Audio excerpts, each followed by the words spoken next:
ఎన్నో ఏళ్లుగా ఆ ఊర్లో ఉంటున్నారు. తమ తాత ముత్తాతల కాలం నుంచి ఆ ఇండ్లే వారికి ఆవాసం కూడా. అందరివి సొంత ఇల్లు కూడా. పేరుకు మాత్రమే యజమానులు. ప్రభుత్వ రికార్డ్స్ లో మాత్రం అవి కనిపించవు. అరే ఈ కథ ఏదో డిఫరెంట్ గా ఉంది కదా. ఆ డీటెయిల్స్ ఏంటో చూద్దామా?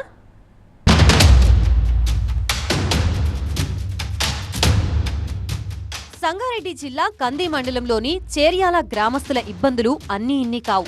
ఈ ఊర్లో ఉన్న సగం ఇళ్లు ప్రభుత్వ భూముల్లో ఉన్నట్లు రికార్డులు చూపిస్తున్నాయి. ఈ ఇళ్లు రిజిస్ట్రేషన్ కాక వాటిపై రుణాలు రాక వాటి యజమానులు ఇబ్బందులు పడుతున్నారు. మా ఊర్లో ఉన్న ఇండ్లన్నీ కూడా ప్రభుత్వ భూమిలో ఉన్నాయని ఇండ్లకు లోన్లు ఇవ్వకుండా డెవలప్మెంట్ కాకుండా అడ్డుపడడం జరుగుతూ ఉంది. కాబట్టి మా ఊర్లో ఉన్న ఇండ్లన్నీ కూడా వాస్తవానికి ఎవరి స్థలంలో వాళ్ళు కట్టుకోవడం జరిగింది. వెనుకటికి మా పెద్ద మనుషులు ఎట్లా కట్టిరో మాకు తెలియదు. దాన్ని ప్రభుత్వ అధికారుల నిర్లక్ష్యమా లేకుంటే గ్రామ వాళ్ళది నిర్లక్ష్యమా ఏం జరిగిందో మాకు తెలియట్లేదు.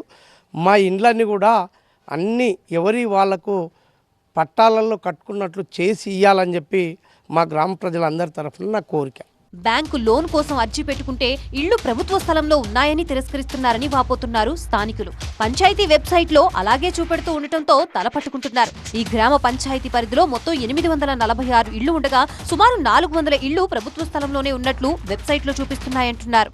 మా ఉన్న స్థలం ఇది అని మా తాతలు చెప్పారు. ఆ జమాన్ల నుంచి మేము ఇల్లు కట్టుకొని ఇక్కడనే స్థిరస్థాయిగా మేము ఇప్పుడు 55-60 సంవత్సరాలు ఉంటాము. మా తాతల జమాన్ల నుంచి ఇల్లు కట్టుకున్నాము. ఇప్పుడు ఆ ఇల్లు మావి కావంటే మాకే అర్థమవుతలేదు. అది ఏందో మాకు తెలుస్తలేదు. ఇంట్లో ట్యాక్సులు కడుతున్నాం, కరెంటు బిల్లులు కడుతున్నాము, అన్నీ కడుతున్నాము, అన్నీ బాగానే ఉన్నాయి. మా దగ్గర ఏంటి ఇల్లు ట్యాక్స్ కట్టిన బిల్లులు కూడా ఉన్నాయి. 2016లో ఈ సమస్యని గుర్తించామంటున్నారు స్థానికులు. పలుమార్లు సంబంధిత అధికారులకు సమస్య విన్నవించినా నేటికి సమస్య పరిష్కారం కాలేదని ఆవేదన వ్యక్తం చేస్తున్నారు. సొంత ఇళ్లు ఉన్నప్పటికీ వాటిని తాకట్టు పెట్టాలన్నా అమ్మాలన్నా సాధ్యపడటం లేదంటున్నారు. 20 సంవత్సరాల నుండి ఇండ్లు ఓనర్లు మేమే కానీ ఇండ్లు మావి కావన్నట్టు తెలిసింది. అయితే ఆందోళనకారులు అందరూ కలిసి పంచాయత్ సెక్రటరీని సంప్రదించడం జరిగింది. ఆయన ఆన్లైన్లో చూస్తే మరి 200 గజాల ఇల్లున్నా కానీ వాళ్ళ పేరు మీద 20 గజాలే చూపెడుతుంది. దానికి ట్యాక్స్ మాత్రం ఫుల్ ట్యాక్స్ తీసుకుంటారు. ఆన్లైన్లో మాత్రం 20 గజాలు చూపెట్టడం జరిగింది. దీనికోసము గ్రామస్తులంతా పంచాయతీ దగ్గరికి వెళ్తే ఆ రోజు మీ మీడియా సోదరులు రావడం జరిగింది.